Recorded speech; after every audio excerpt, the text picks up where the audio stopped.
How are you guys doing today? This is, the Eagles Power Hour. So welcome to the Eagles Power Hour. It has been a very, very long time since we have recorded last. Um, you know, didn't do much this off season because been pretty busy with work. Also doing some of the other podcasts. So there's just a couple announcements before we start this episode, so you guys can get all up to date. First major one. So Rusty, he's no longer going to be with us as a full co-host, so I got to change the emblem up there. um Life's getting in the way, of course. He's got a beautiful family, very busy, demanding job. He just can't give this the type of time that he would like to give. Now during basketball season, we may see him come in as a guest role from time to time, but overall he's definitely not going to be the co-host. So unfortunately for you guys, that means you have to listen to me rant. Most of the time by myself. We're gonna have some other guest hosts who pop in time from time.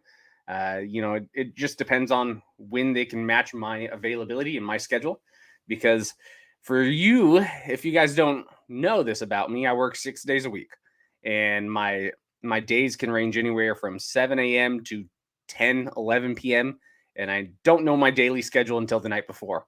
So it makes it really tough to be booking guest appearances because always feel bad if they can't, swap it out last minute, or if they can't record on a Sunday. It's pretty much the only day I have dedicated to recording, unless I wake up early for work or get home at a reasonable hour. So who knows? But yeah, you'll see some guest appearances from time to time. But overall, it's just going to be mainly me. So I apologize. I know it's not the most fun listen, but hey, I'm pretty, so you get to listen to me. You get to watch me. That's announcement number one. Announcement number two: we are officially a part of the FCS Fans Nation network. So what that means, if you guys have seen me, most of you guys probably know me from the FCS Fans Nation page and all of that jazz. But if you know me from the Eagles Nation page, or you just stumbled upon an Eastern Washington podcast, check out FCS Fans Nation. We're going to be right on their YouTube page, so that's where you can find all of our content. If you want to follow more than just Eastern Washington, there's the Up North podcast. That's going to be hosted by myself and Chris Hammond and Alex Boatman. There's the FCS Fans Nation podcast, the FCS Chris Show, the Jackrabbit Illustrated. That's the South Dakota State podcast. The Around the A Sun or the Wax Sun. There's a couple different, variations of those. There's Cocky Nation. There's Fight on Montana. So, I mean, that's just to name a few. I'm definitely leaving a few out, but it is a phenomenal network to be a part of. We're going to continue to keep growing this, probably try and get, who knows, one podcast per team. I mean, we'll see. We'll see what the future holds. Maybe our bandwidth wouldn't be able to support that on one channel. It'd be a little bit overkill.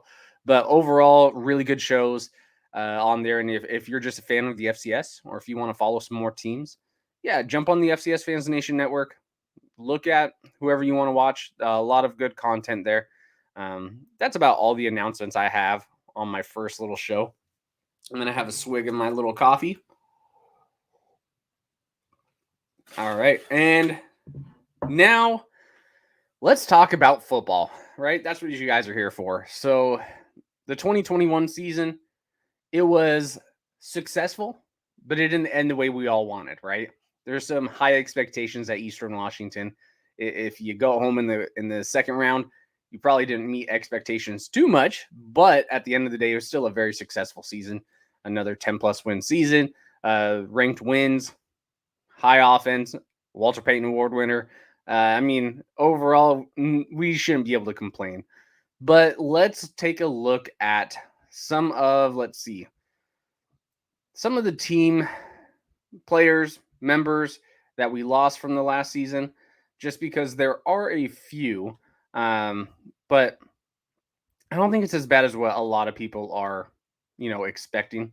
It seems like a lot of people were saying, Eastern Washington just lost way too many players. They have no chance. And when you actually dive into the roster, we lost very key players. 100%, we lost some key contributors, but we didn't lose as much as people think. I think people think Eastern Washington football is in a total rebuild right now, and it was absolutely gutted. It's not. It's still, in my opinion, one of the most talented rosters in the Big Sky. We just had to replace a few key pieces, and then there's a couple position groups that I'm a little worried about. Not. Let me take that back. I wouldn't say worried. Is the word I'm trying to say, but maybe I have questions. Let's just say I have questions, and I'm waiting to see how it looks on the field before I come up with my own opinion. But let's dive into some of the seniors that we did lose. So you could see it on my screen. If you guys are listening in podcast form, jump on YouTube. It's going to be a much better show, in my opinion. Now, it's just looking at a few different screens, but it's going to be a pretty good show if you can listen, watch on YouTube, as long as you're not scared by my beautiful face. So for some of the seniors we lost, Johnny Edwards. Of course, he was one of our most electric playmakers in terms of just pure speed. Johnny Edwards, a lot of speed. He's smaller guy, 5'11", 180. Um, it's a big loss. He's been with the team for a while, but it's also not an insane loss, if that makes sense. Tristan Taylor, that is a big loss. So 6'6", 320. I think he has the most starts in Eastern Washington history at 60 games, which is pretty insane. Most people in their college career do not play 60 games, even if they're on the sidelines. He got to actually start in 60 games. So the offensive lineman, that is a big loss right there. Limu Jones, that's another big loss. So wide receiver, 6'4", 220. In my opinion, he was the most unguardable player in the Big Sky.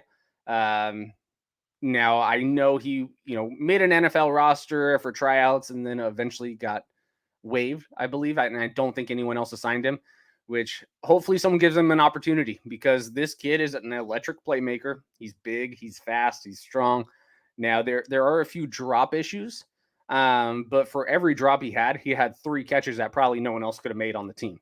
So I like Limu Jones. That is another big loss. Of course, Eric Berrier. What can we say about Eric Berrier?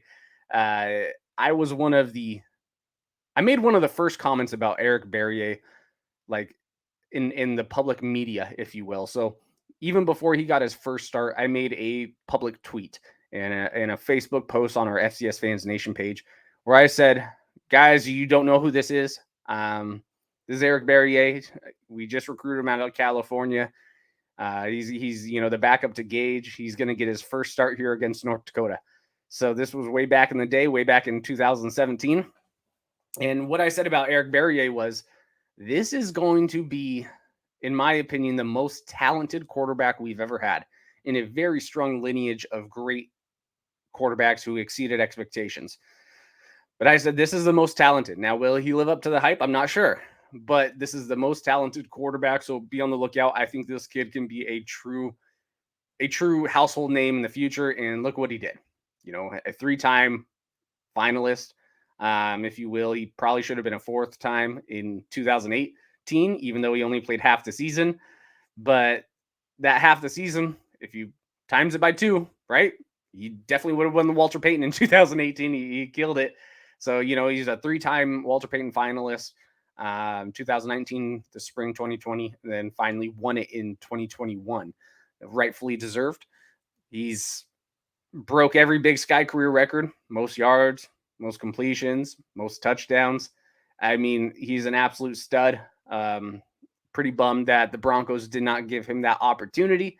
I mean, he got to participate, but I still see him as a better talent than what they have on their roster behind Russell Wilson.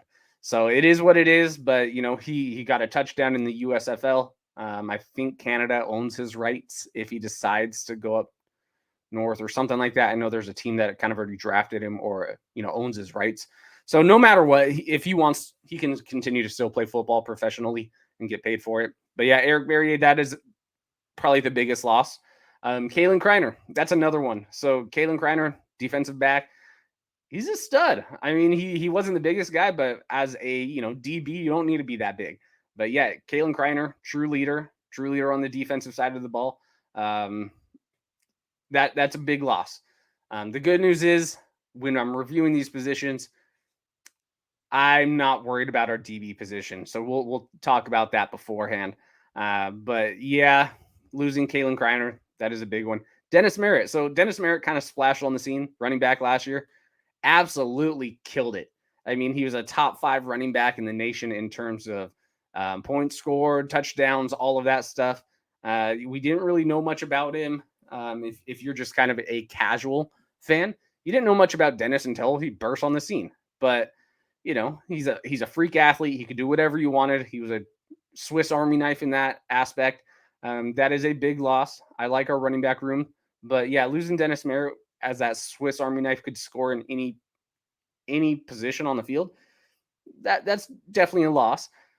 Linebacking group. This is where it gets a little nerve wracking for me because we lost all of our linebackers. This is that only like the major position group where I go, crap. This is where there's a lot of question marks. Now we've had a history of replacing linebackers with other good linebackers, so maybe I shouldn't be as worried as I am. But yeah, losing Jack Sendelbach, losing Ty Graham, right? Now, Ty Graham, he went to Idaho and then transferred back to Cheney, but he's a Cheney kid. And instantly when he transferred, he became a leader on the defensive side of the ball. Jack Sendelbach, he has been a leader. He was probably the heart of the defense last year. Yeah, losing those two guys, and then there's one more that we'll talk about for the linebacking group. That is a little bit of a concern. We'll just see how much of a concern it is because we'll be reviewing some of the playmakers, some of the returning guys, who's expected to be their first, maybe first team. We'll see how far we get into this. Running back Tamarick Pierce. This was your guy who could, if you needed a yard, Tamarick Pierce was your guy. Third and short, hand it. I don't care where we're at in the field. I am very confident that this guy was going to run over someone. 5'10", 215. He's just a little tank. So losing Tamarick Pierce, he had a history of injuries, which was a bummer. I don't think we ever got to see his full potential. So I wish him nothing but the best. But yeah, he was a fun running back to watch. Justice Warren, the last of the linebacking crew, 6'2", 245, transferred from Washington. Yeah, I mean, not much more to say. We lost all 3 linebackers, and they were all, in my opinion, really good linebackers and probably underrated in terms of the Big Sky. We didn't get a lot of love in the linebacking position, but I actually thought it was an elite linebacking position group. And then Connor Christ. So our last one, another big offensive lineman, 6'3", 300 out of Tigard. Big loss. So right now, of course, from what you've seen, we've lost our quarterback, 2 offensive linemen, 3 linebackers, a DB, and then 2 of our starting, wide receivers. Because what's not on the list is also Andrew Boston. Andrew Boston, he was a junior last year. He's deciding to not come back. He wanted to pursue other things. Hopefully it works out for him. I think he's a really smart guy, so I'm rooting for him. But Andrew Boston was probably, if we needed a first down, games, the clock's ticking, need to move the field, need to move the ball down the field. Andrew Boston was kind of that security blanket, in my opinion. Every year he's been with us, he's been kind of that go-to, very consistent guy. He can get you 70 yards and a touchdown every single game if you need it. So yeah, losing 2 wide receivers like that, because we did lose 3 total, but 2 major starters, a DB, 2 offensive linemen, all 3 linebackers, multiple running backs, and then the quarterback. People would think, oh my gosh, we are going to absolutely die. There's no way that we're going to be able to replace those guys. But when you look at it, like, that's only 9 seniors total. Now, yes, again, they were big time playmakers, but it's still only 9 seniors.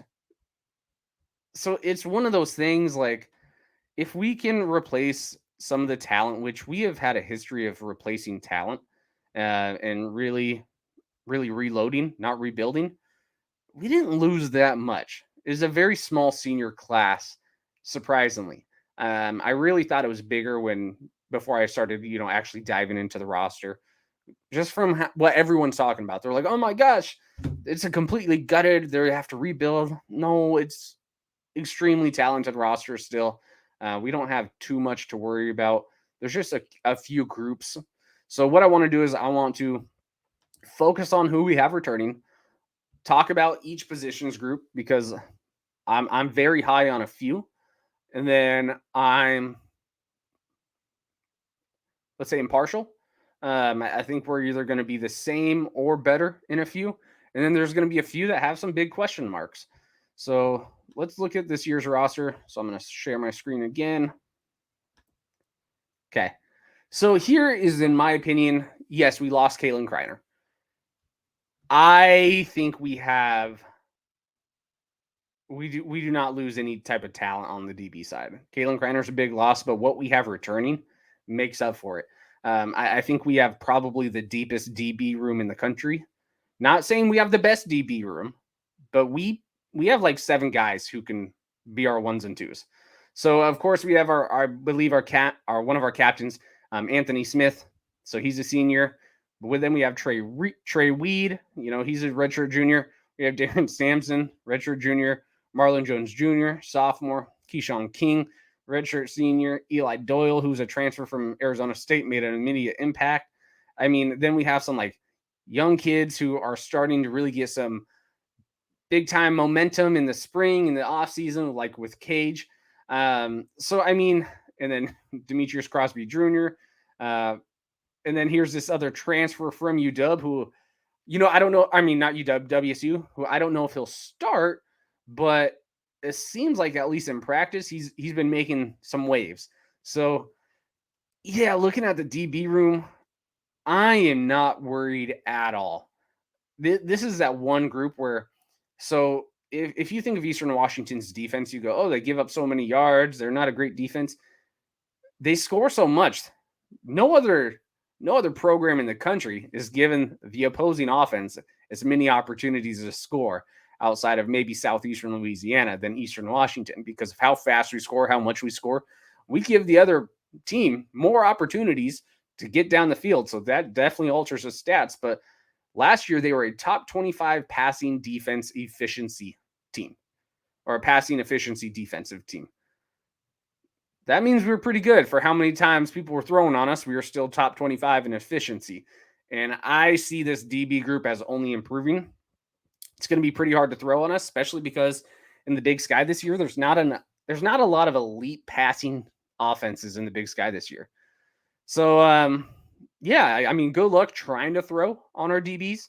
I think it's going to be pretty tough. I think they're very deep when they actually rotate out if we need to in the fourth quarter for depth or something like that. I don't think you're going to see a drop off, where I think you would see a big drop off with the majority of the teams in the Big Sky. I don't think you're seeing a drop off at all with our DBs from top to bottom. They are solid. So that is not a group we should be worried about at all. The defensive line, again, not another group you should be worried about. Mitchell Johnson, Joshua Jerome. I mean, just to name a few, there's Warren Harding. He has a chance to play. Looking at the D line, I mean, we weren't very good at stopping the run last year. So I don't know if that's a linebacking, thing. Is it scheming or is it all on the D line? But overall, we returned all of our D line guys, all but one of our DBs in a very stacked group. The defense looks really promising, and I think our D line is going to give some people some problems. Now, they're not the biggest D line. There's some teams out there that have 235-pound or 335-pound D lines, but our guys are quick, they're fast, they're agile, they're strong, and we have I would say, your standard size D line, maybe a little on the small end, and maybe that's what's going to hurt in the trenches in a few of the games. But overall, I like the D line. I wouldn't be too worried about it. Moving down, we're going to look at the kicking. We return all of our special teams guys. Hopefully, it's a little bit improved. Really good in the spring. Not so hot in this last fall. I don't know what it was. So hopefully it was just like a mental block thing, and the special teams is back to where it was back in 2018, 2019, and all these other years where we really haven't had that difficult or that tough of a time trying to get the special teams up to par. Last year it struggled, but again, I'm not overly worried. Here's the linebacking group where it's a little bare. Now, not to say any of these guys aren't talented, right? Looking at some of the names, I think we have a few superstars in the future, but it'll be interesting to see what they're able to do. So, you do have a couple freshmen, a couple sophomores. So, Jaron Banks, um, we'll see. He's a senior leader, but he's pretty undersized for the linebacking group. Uh, yeah, they're all pretty undersized in my opinion. So we'll have to see. There's just a lot of young guys, so they're probably going to be utilizing them as more of a hybrid linebacking group, kind of like a Ty Graham anyway. You can kind of put him as a safety, linebacker, DB, anywhere you wanted on the field, and he was going to cover. But this is that one position group where I don't know what to expect. I don't know who's going to be the starters. We lost everyone. This could be a struggle. So the middle of the field could be an advantage for opposing teams. I'm not positive. Hopefully, we got some good coaches in there. They'll be able to do some big things. I mean, Derek has really good size, but I don't know.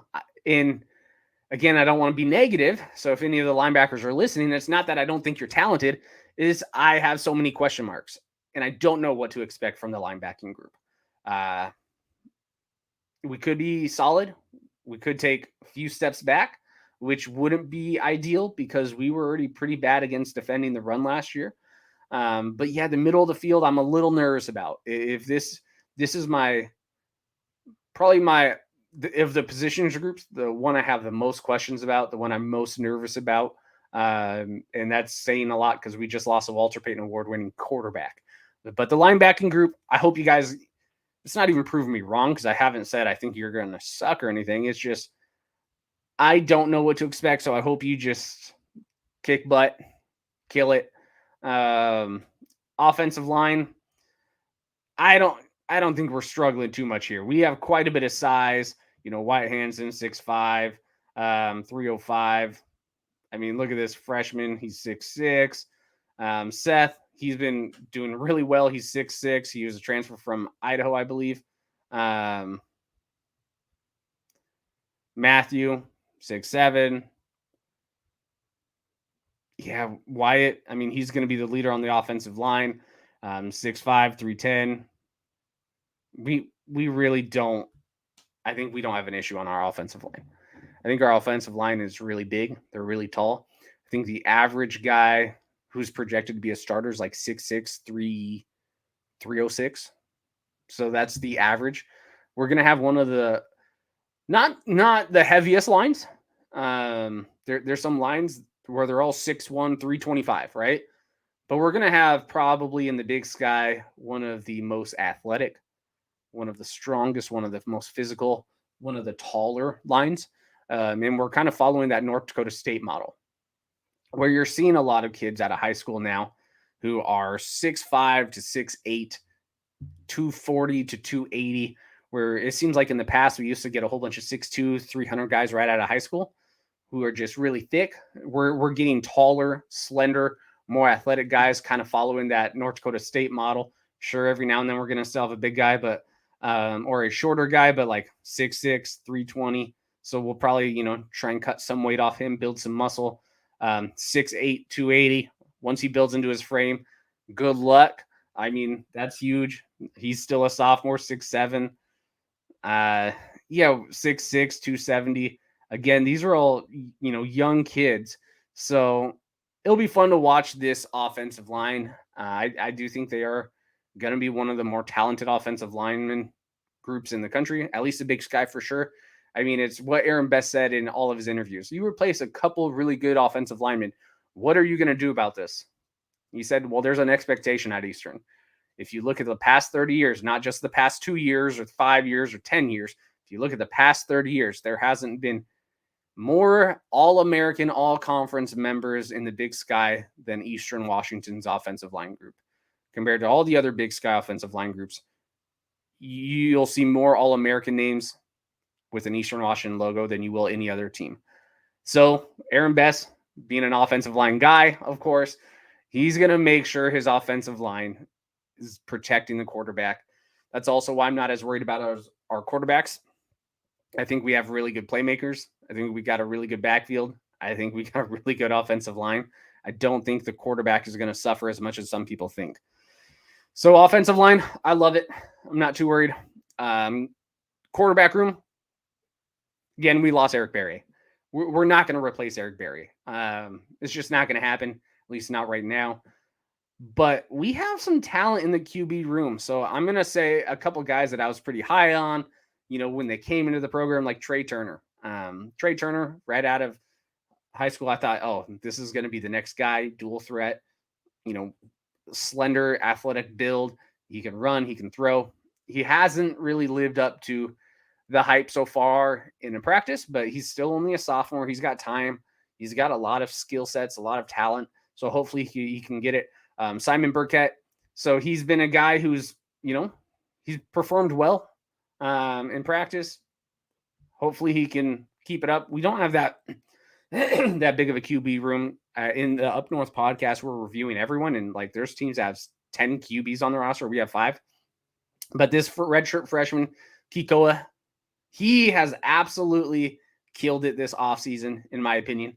It looks like he may be the front runner to be the next big career Eastern quarterback. We'll have to see. Ryan Kelly is a transfer from Arizona State. He's a 4-star guy, had tons of offers. He played actually as a freshman at Arizona State, and then I think he tore his shoulder, did something like that to where, it kind of set him back. It doesn't look like he has won the starting job. So, I mean, with everything that I've heard, Gunner, he's won the starting job. So he'll be the starter for, week 1 against Tennessee State. And I actually have a lot of faith. So I know Gunner, he gets a little bit of hate from some of the Eastern media because you saw a difference when he came in compared to when Eric Berry came out for like injuries. But at the end of the day, he was the backup, right? Probably running a more conservative playbook when Eric Berry left for like a few plays or a whole drive, stuff like that. So I don't think we even got to see really much of Gunner. I got a lot of faith in him. He definitely knows the playbook better than anyone. I think he's got a great line. I think he's got really good wide receivers. So I have faith in Gunner. I don't think we're going to see a 4,000 yard, 40 touchdown year, but I don't think we need to with the pieces we have in place. I think Gunner can easily get us 3,000 yards. I think Gunner can easily get us 25 plus touchdowns, but really be a game manager. I don't think Gunner's going to lose us games. When I see him play, it's not, I don't think he's going to absolutely lose us games. I want him to take more risks though, right? Let's trust those wide receivers a little bit, maybe make some risks. But yeah, I think he's going to be a really good, solid quarterback. I think the scheme is going to look very similar to 2010. That's the last time we haven't had a quarterback finish in the top 10 in stats across the board. So I think it's going to be a 2010 kind of season, maybe not winning a national championship. That's not what I mean by that, but I mean offensive scheming. So I think we're going to be running the ball a lot. I think Gunner's going to do really well in play actions. I think he's going to be able to spread the field. And if you're just looking at the running back, he's going to surprise you and get a guy open downfield and, make a big play. So I like Gunner. I'm wishing him the best. He's definitely earned it. He came in as a walk-on. So he's our second out of the last 3 starting quarterbacks who started the program as a walk-on. If that doesn't show you development on Eastern, then I don't know what does. So, yeah, I wish him nothing but the best. He's our quarterback. Let's all get behind him. Let's all support him. Let's all cheer, all of that jazz. But I think he's solid, and I think he's going to surprise a lot of Gunner doubters. Now, the running back group, I love this group. The more I dive into the running back group, the more I go, there's 5 dudes who we can put in specific situations, and they're going to be successful. So Isaiah Lewis, 6 foot 210, big kid. Justice Jackson, sophomore, 5'11", 190. I mean, this dude runs tough. Micah Smith, he's a junior, 6 foot 190. Silas Perea, 5'11", 210. We've already seen him. He was playing as a true freshman. Talon Betts, I've heard a lot of cool things about this kid. I don't think he's probably ready, this upcoming season, especially because I think our RB room is pretty deep. Let's redshirt this kid, hopefully. But there's a lot of high hope for him in the future. Tuna. So he's he's another, really big, thick dude, 230. I mean, I've seen him run. I'm not worried that he can't get us a yard or two on third and short. There's a lot of really good running backs on this team. I love it. I am not worried about the running back group at all. I think we got the depth. We're gonna see multiple dudes get the ball. You're probably not gonna have one guy who breaks out for like a Dennis Merritt season or a Taiwan Jones season, or all of these where it's 1,200 yards, 1,500 yards. But I bet you have 3 running backs that have 500 yards each. It's going to be probably something like that because we're going to get quite a bit of rotation in there. I think we're going to be one of the better running teams in the Big Sky this year, just with the amount of talent and the offensive line we have. I love the running back group, man. It's actually one of my absolute favorites, maybe outside of the DBs. I think the DBs, phenomenal. Running backs, very underrated. Safeties, we return everyone. Again, tight ends, we got some really big dudes. I love it. 6'6", 6'6", 6'5". But yeah, we're gonna have Blake Gobble and then Dylan. They're gonna be our go-to guys. What more to say? I wish we actually utilize our tight ends a little more than we do. We utilize them, red zone, short plays. But we got some size on the tight end position, and they can catch the ball. They're not just these blockers. They're really versatile. So I hope we utilize the tight ends a little bit more because I think there's talent in there, and they can expose some people. Now, the wide receiver room. We lost Limu Jones. Yes, we lost Andrew Boston. This is still just as stacked of a wide receiver room as we've ever had. Maybe you don't have a Kendrick Bourne, maybe you don't have a Cooper Kupp, but this is a group where we never lack talent. And, right off the bat, you have Freddie Roberson, Anthony Stell Jr., Robert Mason III. Then you have Jacoby James. You have Miles Williams, who's a freshman. I've heard Nolan Olem is killing it. Jalen Green, who I think is going to be the next Limu Jones, right? 6'5", 185, very fast, very athletic. He's going to be a very tough kid to guard. Don't know if he'll play. I think out of all the freshmen, he probably has a better opportunity to play just because of his size and his athletic ability. Malachi Roberson. I mean, Efton Chisholm III. So we have 2 Big Sky.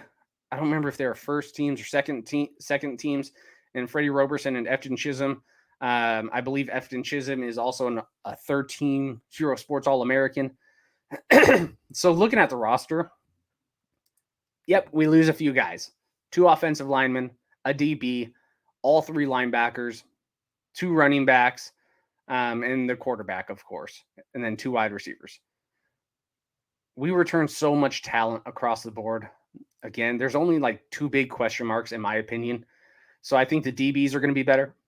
I think the wide receivers are going to be a wash. They're going to be the same as they were last year. I think the offensive line is going to be a wash, same as it was last year. I think the running back room is actually going to be more talented than it was last year. Yes, we probably won't have a Dennis Merritt on the roster, but I think in terms of the whole room, they're probably actually going to be better. The D-line, it's going to be improved. Quarterback, probably going to regress. Linebackers, probably going to regress. But hopefully it's not a giant regression and it's just kind of a change in systems.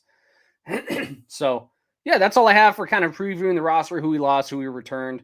I guess we do have to talk about, we do have 2 different coordinators. So, Jim, welcome, new offensive coordinator, quarterbacks coach, and then Jeff, our new DC. So, that's nothing new. We seem to lose OCs and DCs almost yearly, or at least that's what it seems like in the last 5 years. We've probably had 3 to 4. Who knows? But yeah, Aaron Best, he's still running this program. He's going to keep it like a well-oiled machine. So I'm excited. I don't think we're as hurting as what most people think we are. So now let's review the schedule, and then we'll review just Eddie George's Tennessee State team a little bit closer. But let's look at our whole schedule real quick. Let's do some wins and losses. Let's see who we're playing, because this is a daunting schedule. So for you guys who aren't aware, Tennessee State, they're in the OVC. They're an HBCU program. Last year, they hired brand new coach Eddie George. You probably know that name.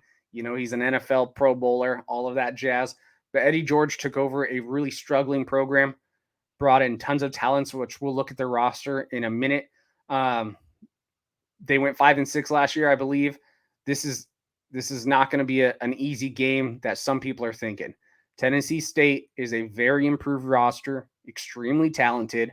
In my opinion, they're one of the top 2 teams from the OVC, potentially can make it to the playoffs. Really big lines. Again, we'll look in that. So, but I'm going to give us a win real quick. Actually, you didn't hear that. I'll pick that game after. Then we go to Oregon. Really tough. I'm going to say this is probably a loss, right? I'm not going to pick Eastern Washington in the crazy upset. Oregon is a very talented roster. They probably are going to be a top 2 team in the Pac-12. They're a top 25 nationally ranked team in the nation. Yeah, they're going to be tough. Montana State. So I'm at, 0-1, and then we'll pick Tennessee State later. Montana State, this one's interesting to me. They lost a lot. So, 4 players on their team last year are now in the NFL and actually making active rosters. Their O-line is pretty undersized, in my opinion. Their quarterback, Tommy Mlott, touchdown Tommy, fantastic to watch. I don't know how good he's going to be this year. He's coming off a pretty brutal injury. I don't know if he's going to be running as much. I don't know how he's going to be able to throw the ball, and there's more tape on him now. Can people prep for him more? But also, he doesn't have his wide receiver blanket, security blanket in Lance McCutcheon, who's now in the NFL, right? He killed it for the Rams this preseason. He threw a lot of 50-50 balls to Lance. Lance came down with it because he was an absolute stud. Whatever they did in developing Lance McCutcheon from a freshman to senior, holy crap, everyone needs to look into it, because Montana State is building that program correctly. They lost their 2 giant pieces on the defensive side, and Daniel Hardy and Troy Anderson. So Troy Anderson seems like he's been in Big Sky for 18 years, but he's been an absolute force as running back, quarterback, linebacker. You put him wherever you want, and he's extremely successful. He's that talented. He's gone, and he was the true leader of that defense. Then you have Afonso, the best running back returning in the nation, in my opinion. He's right now not a day-to-day or a week-by-week, because he got injured last year. He's a month-to-month trying to figure out if he's going to play or not. So luckily, we have Montana State early in the year, and I'm banking if it's a month-to-month that he probably doesn't play. And if he doesn't play, because he's the one who absolutely murdered us last year. Without Afonso, Eastern probably wins, right? He was doing whatever he wanted to us, and it's at home, so I like the odds. So if Afonso's not playing, I'm giving Eastern Washington a win. If Afonso is playing, I don't know if I could pick Eastern Washington to win, because they are coming off a national title run, right? But if Afonso's not playing, like I don't think he's gonna, I think Eastern Washington wins. So now we're 1-1. Florida should be a much improved roster year over year. This is not the same Florida roster that went toe-to-toe with FCS mediocre team Samford. This is going to be a tough game in the Swamp. At least it's in October, not September. So it's at least not as hot and humid. We've played in the humidity quite a bit of times in the last 5 years. It's not fun. You can always see our players in the second half go down with cramps. But what a cool game. No, guys, we are not playing 2 FBS teams because we are just extremely poor and we need it. That's the narrative that is going around. Florida was scheduled for 2020. This was a game that was canceled in the spring. They are paying us a good amount of money because when they scheduled this game, former Eastern Washington alumni was the head coach of Florida. So they kind of hooked us up, right? So this is only when we could get the game. So yeah, it's not ideal. It's never ideal to play two FBS teams, especially two Power 5 teams, especially two highly recruiting based colleges, right? They get talent at Oregon, they get talent at Florida, but it is what it is. This is what we had to do. It's a remake up game because it was canceled in 2020. And what kid doesn't want to, play in the swamp? All these kids grew up watching Tebow, right? When they were young, they heard of Tebow, they heard of all these Florida teams. So this is a game we have to play. So, all right. So now we're 1-2. I think we lose. Weber State. This one's tough. It's in Cheney, but man, Jay Hill, out of any coach in the Big Sky, Jay Hill has figured out Eastern Washington's offense better than anyone else. We struggle more with Weber State than we do with anyone else. Now, the good news is I think the offensive scheme is going to be quite a bit different. But Weber is a team where I think they were better than how they finished last year. They were decimated with injuries, playing a third string quarterback. Josh Davis wasn't healthy.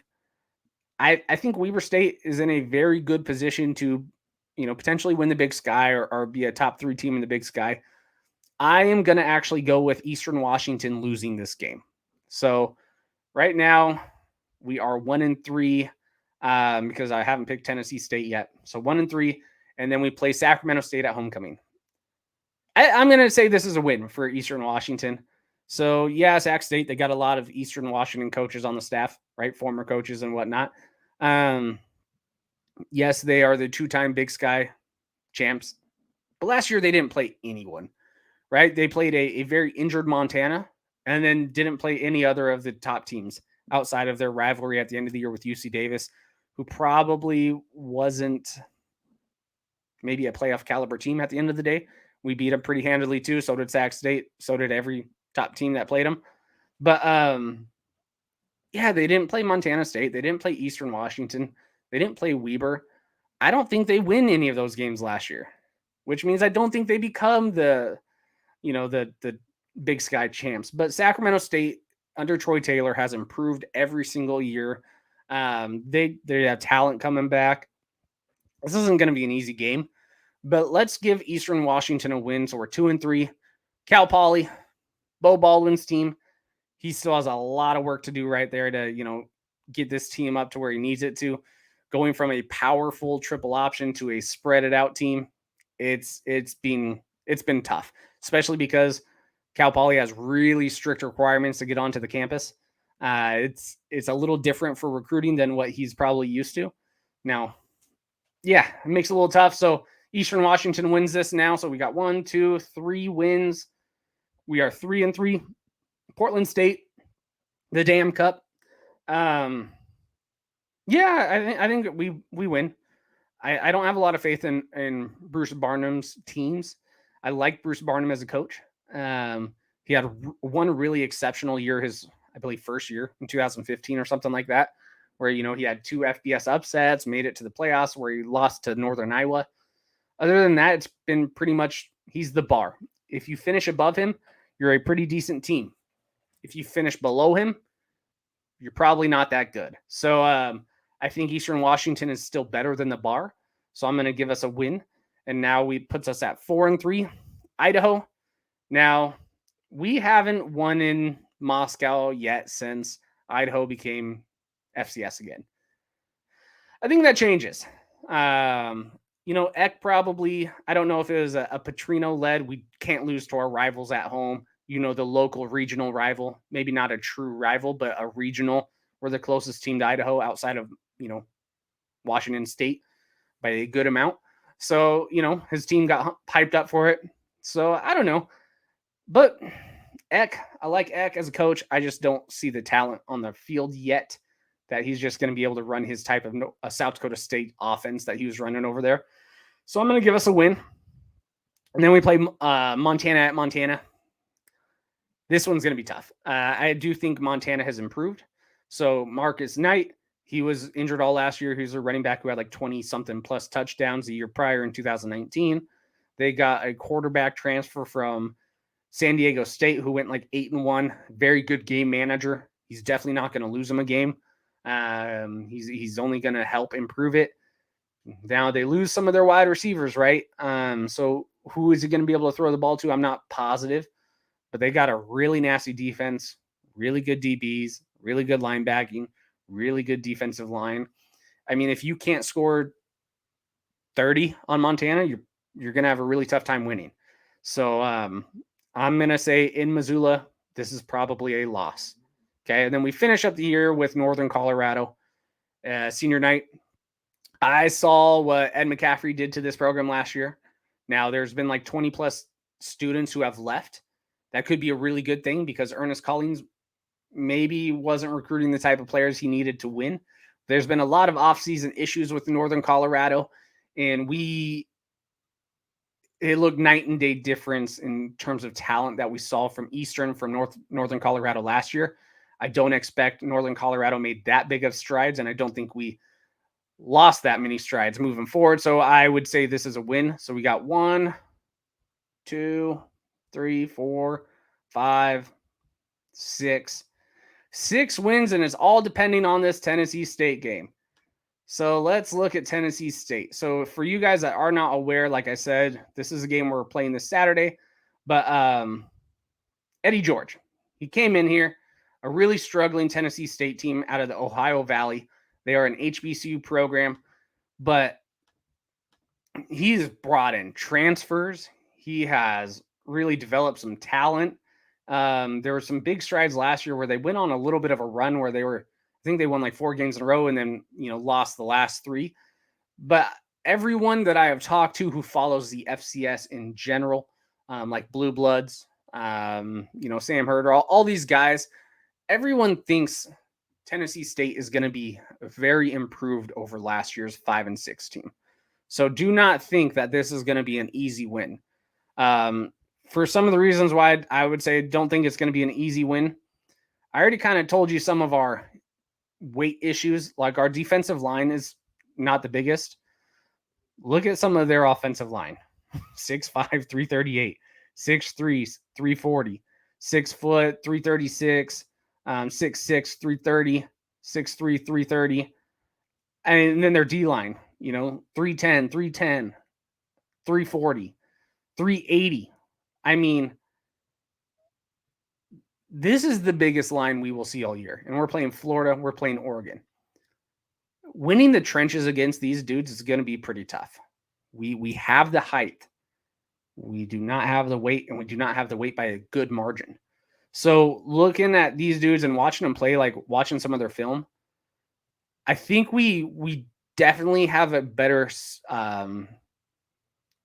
we have better skill set players for sure. I think we're going to be faster. We're going to be more athletic. But they got some dudes on their team, some really big, heavy set dudes that are going to be really hard to push around. So that's what I'm most nervous about. Can we win the trenches battle? If we can win the trenches battle, give the quarterback a little bit of time so, you don't have this 380-pound monster trying to, get in your face. If we can win the trenches battle, I think Eastern Washington has a really good shot to win this game by maybe not a hefty margin, but by substantial. If we can't stop these guys from getting to the quarterback, if we can't get to the quarterback ourselves, it could be a very close, long night to where we're going to have to really rely on our DBs to pick off some dudes. We're going to really have to rely on our wide receivers to, push that ball down the field, because if we can't get through these lines, we're not going to be able to run very well. We're going to have to do quick slants. We're going to have to do screens, all of this stuff just to build momentum. So this will be a fun game to watch. I do pick a win. So right now, I have us at 7-4 overall with this record, with this schedule. That's a playoff team. Now, if Afonse's back, I would probably pick us going 6-5, right? This is a pretty daunting schedule. We do lose some key pieces. Big Sky seems to be improving yearly. But yeah, I think we can beat Montana State without Afonse. I think we can beat Sac State. I think we can beat Portland. I think we can beat Idaho. I think we can beat Tennessee State. It's going to be fun. Eddie George definitely bringing that talent. I think if we played him next year, the roster is only going to get that much better, right? Eddie George is definitely bringing in some talent that, we haven't seen probably at Tennessee State in a while. They have a lot of dudes in the NFL.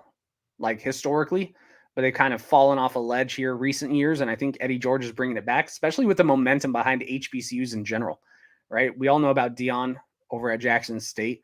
Grambling just hired a dude. There's so much talent in the coaching carousel now in the HBCUs where, I mean, they're going to continue to bring in absurd talent that probably the FCS has never seen at this level across the board. So it's going to be fun. I hope we schedule some more HBCUs because as of right now, they've really not been the best in the last 20 years, right? They're normally the games we schedule to blow out, like Montana does it all the time, but they're really picking the bottom of the SWAC, where we're playing already a team who's willing to go out, who's willing to recruit, who's going to be really improved, potentially a playoff caliber team out of the Ohio Valley. So I like how we're scheduling them. But I hope we can continue to see more games versus HBCUs in the future because I do think eventually they're going to be the standard on where you can gauge how your team is if they don't all move up to the FBS soon. Just because the talent there is going to be insane. It's not going to be comparable across the board. So, yeah. So I have us going really realistic. Our floor for the season could be 4 wins. I mean, we haven't had a losing season since 2006 and only have had one losing season in about 25 years. But our floor is probably 4 wins. It's a really tough schedule. If we don't get out of the gate running real fast with Tennessee State, we may not have a win for the first 6-7 weeks, right? When you look back at that schedule, if we don't win against Tennessee State, we're definitely not winning against Oregon, probably not Montana, probably not Florida, right? Probably not Weber, probably not Sac State. So you could start 1, 2, 3, 4, 5, 6. You could start 0-6. That is a reality. I don't think it's going to be an actuality, but it's a reality. So our floor is 4 wins. I think our ceiling's probably 7. Most realistic on what most people are going to predict is probably a 5-6 or 6-5. And I think that is fair for what we lost and what we need to see on the field before we can make assumptions. But yeah, overall, I still really like the roster. I think we're going to surprise a few people. I'm not as worried as maybe some of my other Eastern Washington fan base is, right? There's some people I've chatted with who are huge Eastern Washington fans who goes, we're going to absolutely suck this year. I don't have faith in us. And I go, I don't think we're going to suck. I think we're going to be in a lot of very competitive games versus the FCS. I only see one where I think it's not going to be a competitive game, and that's probably at Montana. I think Montana has a real shot to go undefeated in the Big Sky this year. They return a lot. Other than that, I don't see any game that for an FCS game that we at least won't be competitive with. So yeah, it should be a fun season, guys.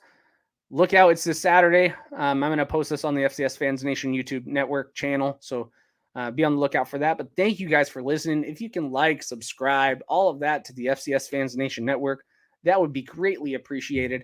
There's 1,200 plus subscribers. We're trying to get to 5,000 by the end of the year. I just threw out that number. That's not an actual goal, but I think it'd be really cool. So if you're an Eastern Washington fan, please share this. Please support it. If you hate it, let me know you hate it. I don't care. I'll just keep doing this. I do it for free anyway, so it is what it is. All right, thank you guys, and go Eags. Boom.